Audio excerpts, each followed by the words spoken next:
Yun nga, yun sa January to, pag swimming natin, na ano ako, nasugat. Hanggang nagtubig-tubig siya. Hanggang pagdating dito sa,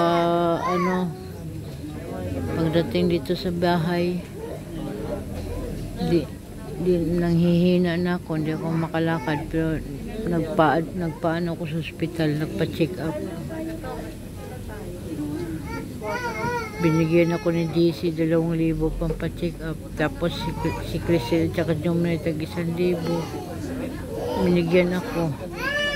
Kasi bumalik uli ako para sa X-ray at saka kuan laboratory. Pero nung 24 ng gabi, 24, 25, 26, mga 26 siguro, nang ginising ko si GC, kaya parang hindi ako makahinga.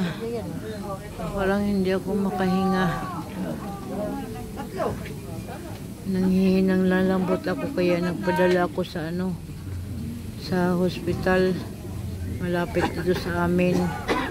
Kaya lang mahal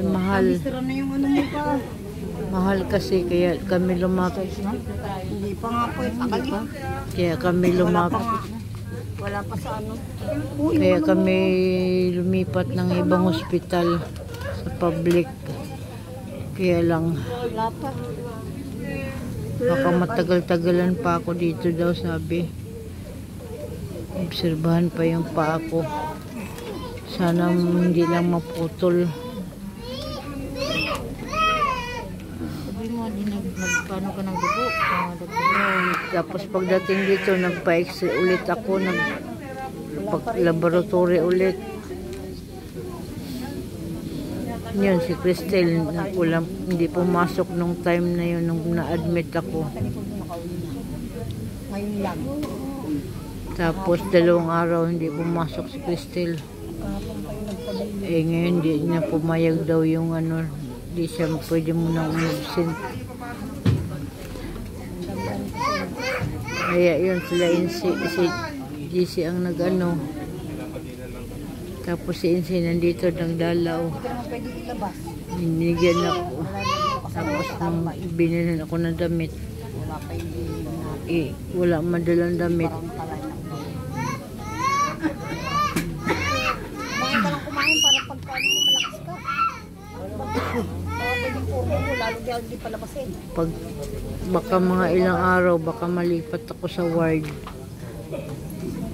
Kasi wala pang mga bakante. Nilabas ko na yung mga pagkain doon. Kasi parang pala makakalabas. Kailangan lumakas ka. Forma mo ganyan dito. Nabi ko na. Baka mo bigyan mo kasi. Ha?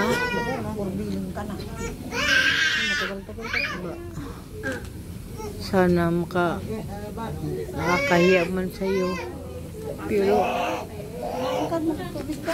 nagkakapal lang ang mukha ko para maka-recover ako. Nilabas ka, taas ganyan forma mo.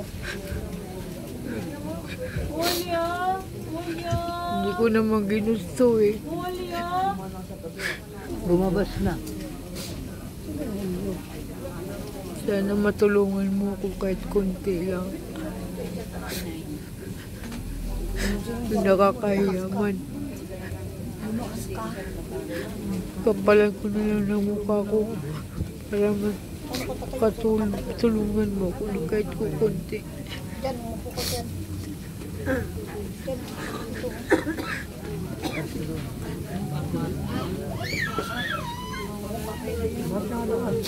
Sabi mo, ikaw ka ba? Ako muna umata.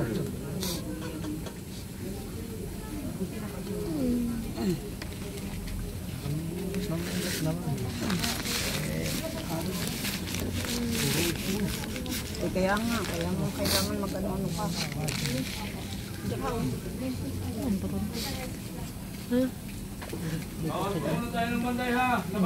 Dito na lang. Dito lang Mare kay lalabas. Lalabas to yung bag. Kain mo. Oo, sige na. Huwag ka nang umiga ng mga umupo ka lang. Ang dahil pasyente kasi yun. Sikip-sikip. Masikip. Dito lang ako sa wheelchair nakaupo. Nag-aantay ng mga mababakante.